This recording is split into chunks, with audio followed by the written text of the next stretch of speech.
هي مش بتتعمل غير بالطريقة الحلوة دي، معلقتين كبار والّا 3 من الزيت، عليهم شويتين حلوين من اللي هي الضاني، واستني لمّا كلّهم يسخنوا مع بعض، انزلي بمعلقة كبيرة من التوم المهروس يا دوبك تقلبيه تقليبة واحدة بس، مش عايزينه لونه يغيّر، وعلى طول انزلي بالكبدة اديها الصدمة التمام، مش عايزين نبالغ في تقليب الكبدة علشان ما تتهريش، هو مجرد بس بنديها الصدمة، وبعد حوالي دقيقتين كده والّا حاجة ما تاخد اللون اللي أنتم شايفينه ده، نبدأ نقول بسم الله ونبدأ على طول نقلّبها.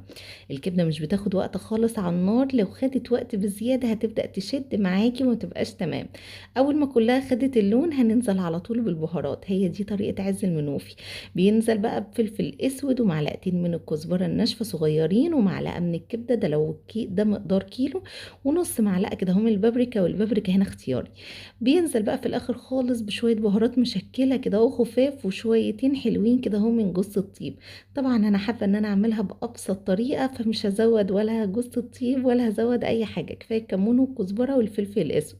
انزلي بقى على طول بعد ما لونها كلّه يتغيّر بشوية فلفل كده أهو رومي اللي قلبِك يحبهم، وبعد كده اعملي فتحة في النُص كده أهو زي ما أنتِ شايفة كده، يبقى فيها الزيت والحاجات الحلوة كده والدهون الحلوة، وانزلي بمعلقة صغيرة من التوم المهروس وتقلّبي كده أهو التوم مع الكبدة تقليبة تمام، وآخر حاجة هنحط معلقة كبيرة من الخل ونستمر في التقليب وخفّضي النار. تنسيش ذكر النهارده سبحان الله.